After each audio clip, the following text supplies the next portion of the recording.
Behold, my glorious supporter Flipz has decided to solve anime forever. Allow me to explain. There are few things more frustrating, says Flipz, in anime or indeed fiction in general, but anime seems particularly rife with the trope, than a love triangle in which the central axis and both potential romantic partners have great chemistry, legitimately deep and meaningful relationships, but due to cultural norms, the triangle is inevitably collapsed in one way or another to produce a single two-character pairing and some indigestion, apparently. The illustrious anime scholar, ProZD, it's a fun channel, once gave an eloquent and compelling argument on the subject that I will link below. Let's link that in the description. Anyway, pause, go watch that. Do you agree that his solution could in fact solve the continual quandary facing so many fictional relationships, providing new relationship dynamics and new facets of existing relationship dynamics that the current status quo fails to explore? What are some of the pitfalls of such an approach, and what can writers and showrunners do to avoid such pitfalls? You don't actually have to go watch the clip. It's being in multiple relationships, basically. So I have a lot to say about this. Not a lot of like what I think to be particularly insightful things, but I'll tell you. So I think there's kind of three things here. The first one is that a lot of writers avoid talking about relationships, especially complicated relationships, because they don't know how to write them. They don't know from experience what a good relationship or any relationship potentially would be like.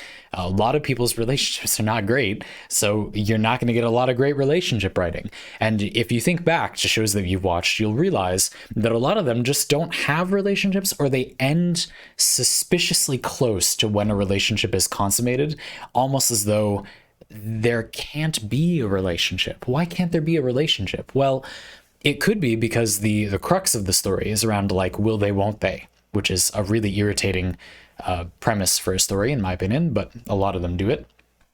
Or it could be because the writer cannot write a convincing relationship. So that's one thing. The second thing has to do with multiple partners in a relationship. As someone who has been in that situation in the past in a few different ways, I feel like there's a lot of problems with that subject. I'm not trying to say it's a bad thing to do. If you have several consenting partners, it could be a really good fit, but there are a lot of snags. So the first one is, I think a lot of people's discomfort with multiple relationships is based on trust, and rightly so. Not because being in multiple relationships is inherently a trust issue, but because most people have trust issues. And so certainly their single relationship isn't going to work very well until they deal with their trust issues and open up a little bit, which most people basically never do and die not having done. And so being in multiple relationships where that trust and then communication would need to be better, even better, that's not going to work as well. This reminds me a little bit of the situation with BDSM, where I kind of think that BDSM doesn't like exist exactly. It basically just means like what most people do intimately once they've established an effective amount of communication. And they don't really think of it as BDSM. It's just effective trust and consent.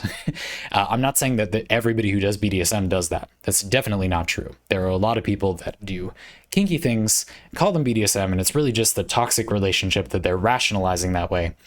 It's a complicated subject, but this is exactly what I mean. You can't just say one way or another, and so I don't think it's a mistake or a surprise that multiple partners in a relationship, that has not gotten that popular. Maybe it's getting more popular, but it shouldn't be getting popular. It should just be something. The whole focusing on multiple people is the mistake, because it's then like you're doing it for the sake of the thing. What I really like about the way ProZD presented it is that it's just like, this is the situation, so why don't we just all do a thing? Like, why do we have to restrict it? Unless there's a reason we do need to restrict it. For example, I have had at a time in my life a partner, and the understanding was that we were open to other partners, but they eventually opened up that they don't really feel secure enough for that right now. So we stopped doing it. We stopped having it be considered that we were open to other people because they needed that security. There's nothing wrong with that. You might not personally feel comfortable with that changing if you were in a relationship. It should be something that's talked about, but blah, blah, blah, blah. This is becoming a conversation about relationships, which I don't think it isn't. I just mean that this isn't the only point. I do think that a lot of the question here is about why there is a cultural norm to not do the thing, why there is a status quo to not just be with both people. Why is that there? It's not just because people are being stuffy. You're not suggesting that it is, but I think it's always healthy to really go the extra mile to rehash. But why do people think that way? There is a reason. People can't just not think that way. They need to think that way for now, I think. Or to put it a different way, I really do feel that most people wouldn't currently be better off doing their relationship life or whatever a different way, like the way that we're discussing. I think that they eventually would be, sure. I think that there isn't any good reason that it benefits anyone to have there be this sort of nebulous exclusivity thing. I feel like not needing that, and then you want it maybe, and then you can have it if you want it, or you don't, that's fine, possibly good. But needing it is not somehow good. That's always bad. You don't want to need it. Needing anything is bad, in my opinion. It's not good to need the thing. But anyway, I'm putting that part of the conversation to bed for now. That's what I have to say about that. I kind of feel like the other half of this is plot writing. It's why does this become a problem in fiction so often, in anime so often? And I think part of the reason is cultural. It's because people, especially the anime community in my experience, it kind of likes to root for one person or the other, and there's the will they, won't they, but like who? Also reminds me a little bit of not dating games really, but like Fire Emblem Three Houses, Persona 5, these kinds of games. Who will be the person that you're paired with? Or even in games like Genshin Impact, what characters are in your teapot? You can pick a few, but not a ton. Which ones? Just like, who do people like? This sort of basic tribalism is a simple component of most social communities in the world, just in human society. And I kind of hate it. I sort of despise it. To me, it's sort of childish, because it's just saying we have something in common because we share this extremely broad common denominator. No, not at all. But if you're having trouble feeling like you have something in common with someone, it could be a healthy first step. The reason I find it so frustrating is because my experience is that most anime communities, gaming community, most communities, but those have irritated me in particular, they're using that instead of going deeper. Instead of having a personality, they say what oversimplified thing they like. And that is deeply frustrating. Until people don't do that, shows that do oversimplify will be more popular than shows that don't. So that's another thing getting in the way of this being a solution. One reason is what I talked about before. People kind of need to have a single partner way of looking at romance, sexuality, relationships, intimacy. And until people are more secure, allowing them to work through the stuff that they need to work through to be comfortable choosing whether they want to be with one person or possibly more than one person, we can't just get rid of that. And furthermore, people actually want to feel that way to some degree, some people.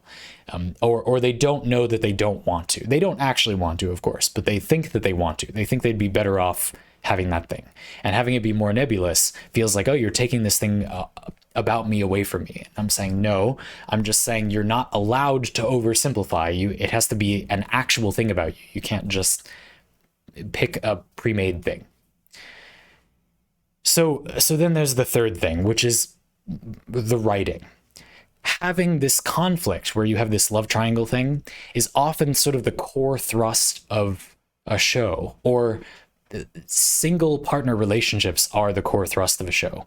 A simple example of a show that kind of has this thing is Code Geass, where I don't think this is the best example, but it's the one that came to mind, where, for example, Suzaku and another character have maybe a budding love between them that then gets disrupted in a way that is important to the plot.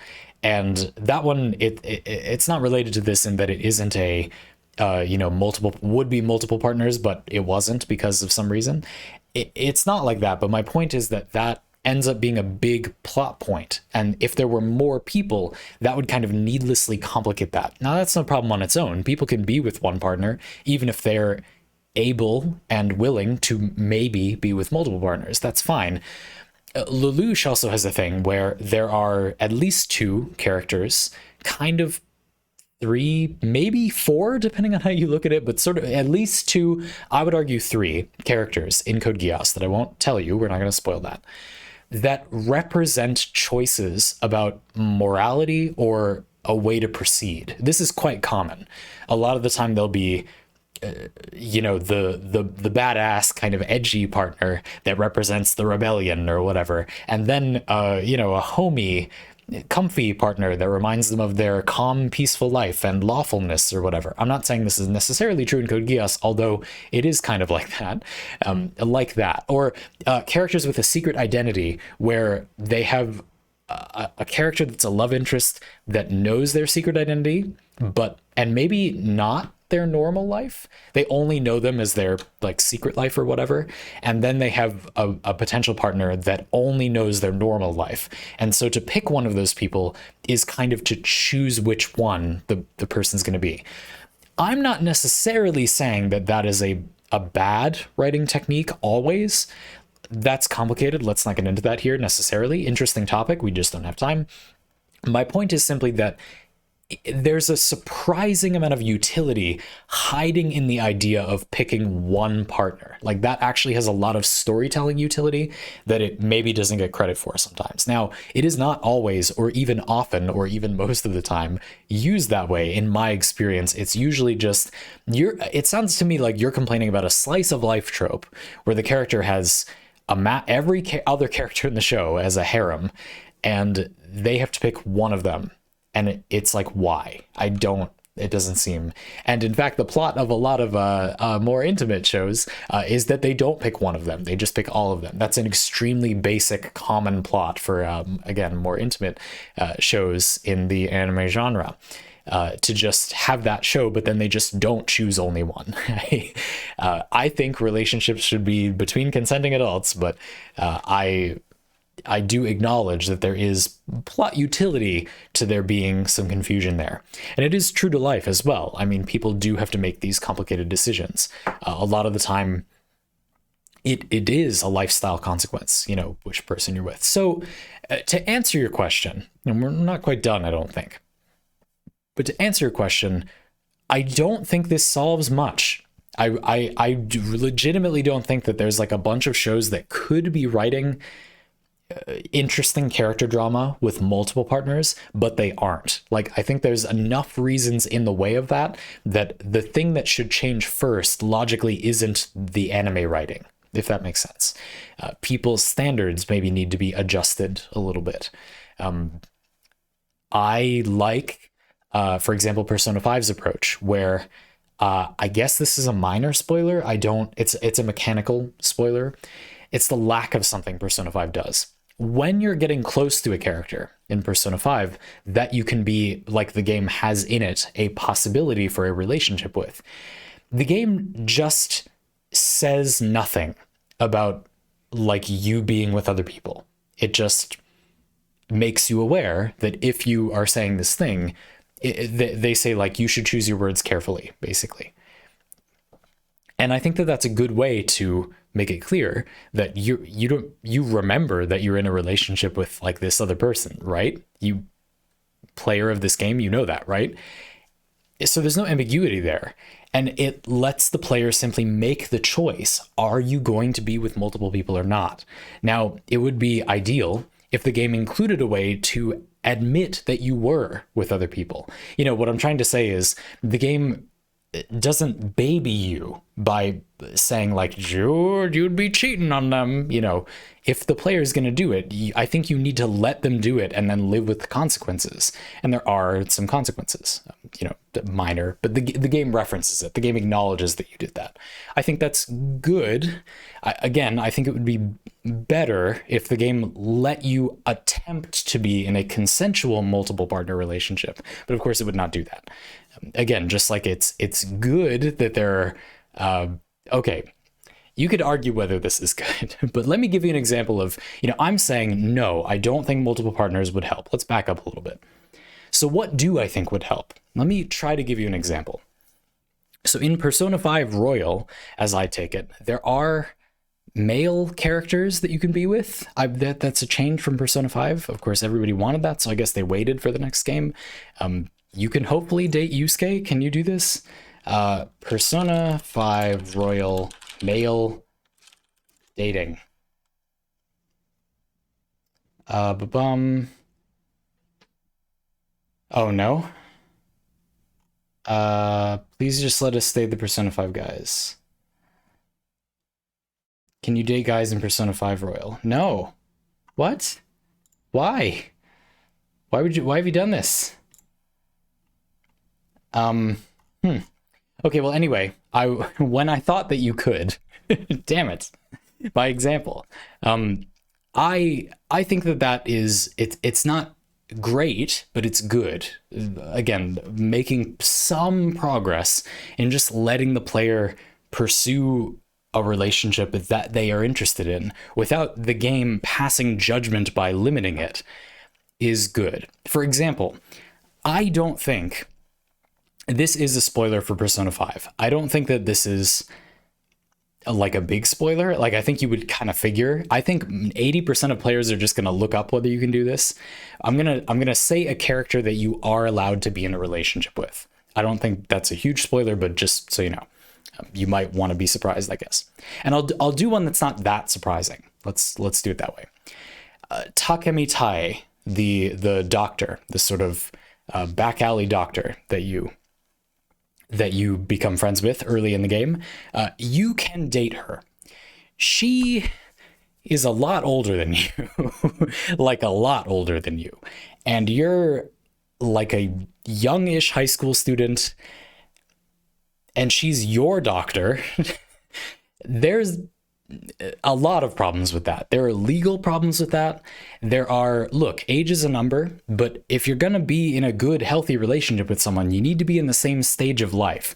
And the protagonist of Persona 5 and Takemi Tai are not in the same stage of life by any stretch of the imagination. Like, not even close. Now, the game does depict them as being in the same stage of life. And I did this relationship. I thought it was depicted as a pretty healthy relationship. I'm just saying, in real life, it wouldn't be like that. But I think it's good that the game lets you do that. I'm not saying it's good for people to date their doctors at all. I'm just saying that letting the player attempt an action and then just let the consequences occur for that action, that seems good. I think that's a good thing. I think that's brave in a small way. Obviously, fans just want that.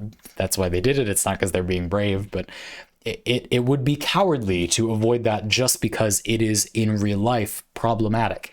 It's a video game. The definition of a sane, mentally stable human being is that they can tell the difference between a video game and real life.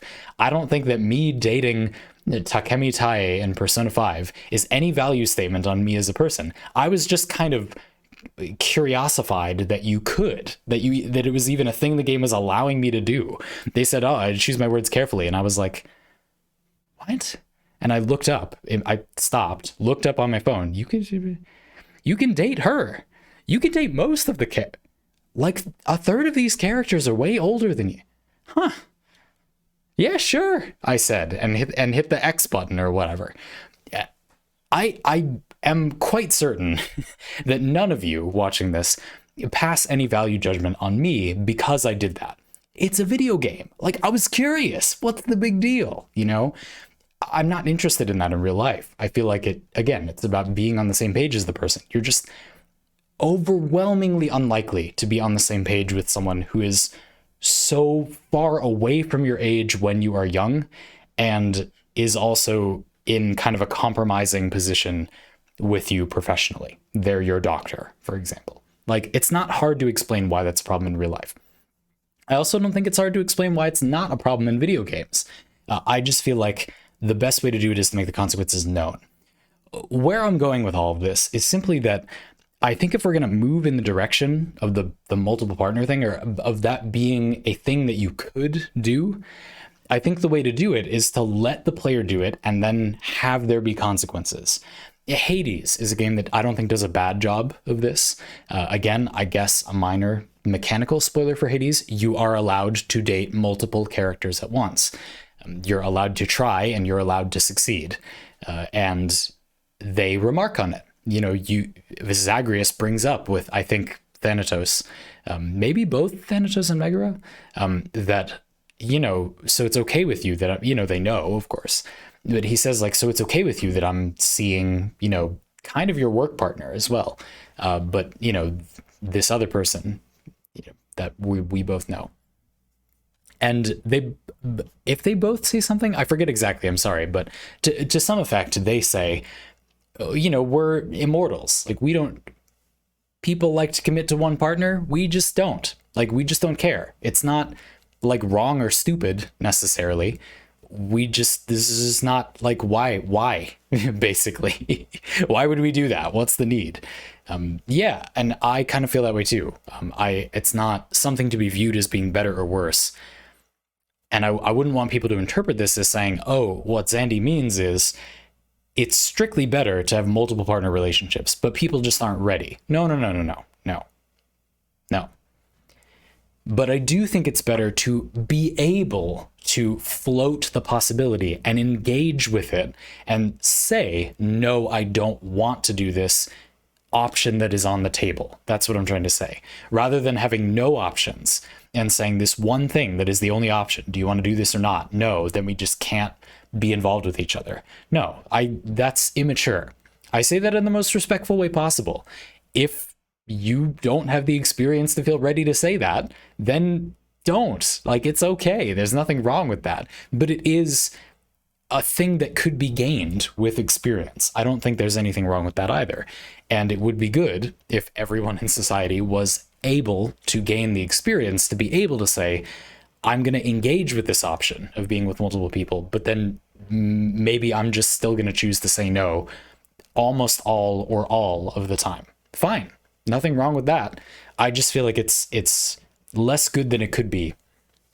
Always worse to not have the option to do the thing. There's no advantage to that. If you think there is an advantage to that, I want to challenge you to think about that advantage that you think there is to having that limitation, and think, okay, but what if you got the best possible scenario? Because that's what I mean. I'm not talking about, you know, of course, some limitation. You know, people in favor of people not even thinking about multiple partner relationships will say, yeah, but it just makes the relationship better if you're with one person. So acting like you have to be with only one person forces people to not have a relationship in a way that we know is inferior from experience. And see, that's the thing. You don't know that. Like, nobody knows that. When I've talked to a person in my life, I'll let you figure out who is older than me and has only had a single partner relationship. They haven't had, you know, a multiple partner relationship. And they have a lot of judgments and things to say about my experience with multiple partner relationships. And the thing about that is completely invalid. They don't know. Like, I don't know either, but they don't know any better than I do whether it is a good way to have a relationship. You just have to find out. And having no experience is worse than me having some experience. It doesn't matter how old either of us is. they don't know whether that's a good idea. You know, when you say you think that it makes your relationship better that you're limited to one partner, well, you don't know that, do you? Because you were never with multiple partners. Now, you can decide that you like that about your relationship without being with multiple partners. The same way that an asexual person can say they would prefer not to sleep with people without sleeping with people. That's fine. You're allowed to do that. All I'm trying to say is, by the same token, an asexual person not wanting to have sex has no effect on my desire to have sex. It doesn't make me want to more or less. Why would it? It's just their experience. And neither of us has any better data than the other. It's just a matter of preference that we're asserting. There really isn't a way to get data on the matter. I would only suggest that having the option on the table is good. The same way that for the asexual person, I'm liking this metaphor so far, the having a discussion with a partner that you're going to be with about whether you want to be physical rather than just assuming is healthy. That's obviously good. Why would that be worse than not having that discussion, right? It's just better to have the option on the table. It's not a value judgment on whether you actually use the option available to you. We have no way of knowing whether that is good or bad in anyone's situation. The circumstances are too minute for it to ever be possible to make a good statement about that. But having the option is good.